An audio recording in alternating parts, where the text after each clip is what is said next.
Ingatan mo, O Diyos, tunay at dakila. Ang pag-ibig mo'y wagas at wala kapantay sa aking puso, sa aking buhay.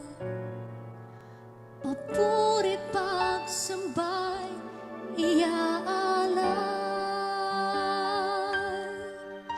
Bukas noon ngayon magpakailanman